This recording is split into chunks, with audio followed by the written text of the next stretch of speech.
Aaron Johnson, how you doing today? I'm doing well. How are you? I am very well, thank you for asking. Hey, where are we? Yeah, we're just off of downtown Henderson, off of Water Street and Basic, right in front of the Henderson Detention Center.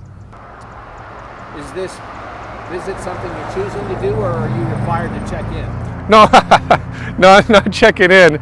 I'm really doing this podcast to follow up on a conversation that we had in an earlier one. I was able to do a tour of the facility. One of the supervisors gave me a tour of the facility. I got to see the inside, the workings, and all the components of it, kind of a behind-the-scenes tour just about 2 weeks ago. So what were your takeaways from the tour of the facility? Well, one of the things is that the facility is rather empty. There's actually pods, these large roomed areas that have no inmates inside of it. And in some respects, you'd think that's kind of exciting, which means crime is low. However, we're still having to operate a facility in Henderson, and those beds could be used for other sources. They could be a contract beds with federal agencies, with state agencies, and municipalities.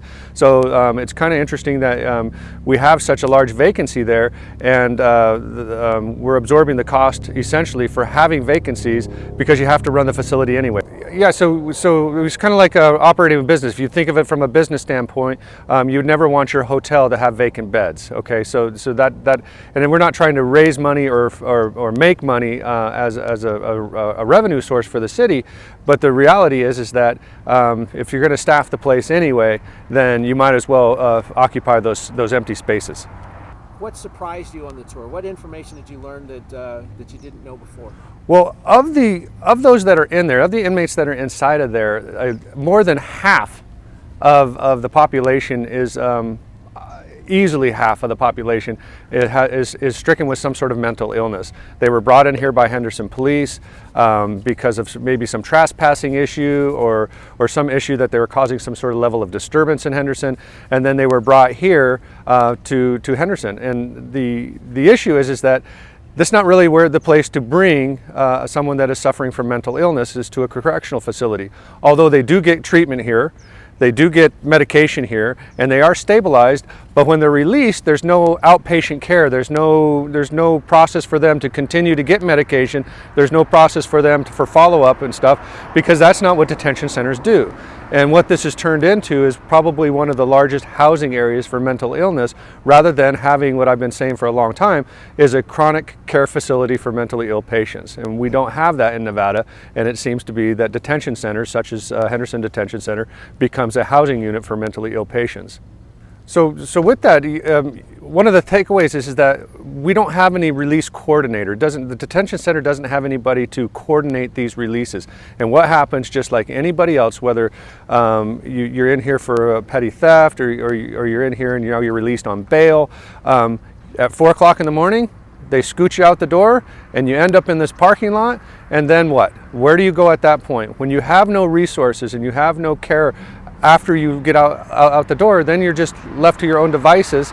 And if you're, if you're a stable person in the society, that's a good thing. But if we're looking at this from a humanitarian standpoint, what are we doing with them? We're dumping them out on the street, and they have no place to go. And if the RTC, the bus, picks them up and takes them someplace else, that's great. But here in downtown Water Street, this is not a resource for them. So we have to figure that one out also. And these correction staff are wonderful. They have ideas and thoughts on how this can happen, whether we transport them to the courtyard in Las Vegas so they can receive some shelter. But more importantly is, what are we doing for them for outpatient care and things like that, which they really, really need. The other issue is we have no really social workers or critical or mental care folks inside. We have corrections officers. Their job is to maintain order and discipline inside a correctional facility, keep everybody safe until they receive their court arraignments or they're in there for a long term serving a sentence. But they're not social workers. They're not mental health professionals, and that's another thing that we're really lacking, especially in a facility like this. So it's all good talking points that I learned while I was on this tour. So the last thing I really was to take away is back to this whole idea of public safety and what we're doing for the officers, and that we're critically short-staffed as officers on the streets, taking care and keeping the city of Henderson safe. is that once the inmates get inside, we're also critically low on staffing inside the jail. So being critically short-staffed inside the detention center with corrections officers, how they offset that for some of the staffing requirements, because you have to have a certain amount of staff inside in order to take care of your population, that population of inmates, is that they take officers that have potentially worked the street and move them inside on overtime assignments. So you have corrections officers on mandatory overtime assignments, you have police officers on mandatory overtime assignments, you have support staff on mandatory overtime assignments. That's going to take a toll. That is not a long-term solution to the problems that we're facing inside.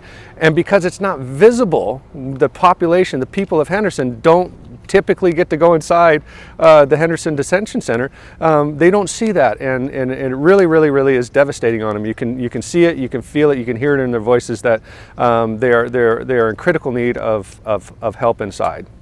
So our recruitment efforts need to double up. We need to figure out our recruitment cycle for our police. We need to figure it out for our detention center folks as well, our corrections officers as well.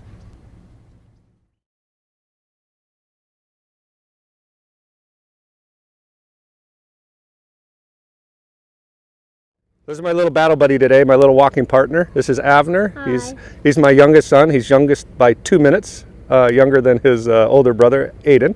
And he's out here with me today. Once we leave here, we're gonna head over and start walking some streets, knocking on doors, and talking to some folks. Mm-hmm. Right? Right. So you're not here dropping him off? No. He's not being dropped off.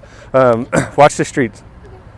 No, we're not dropping him off. He's going to leave with me once we're done. Are you here picking the other one up? No. He's with his mom right now, walking the streets, knocking on doors.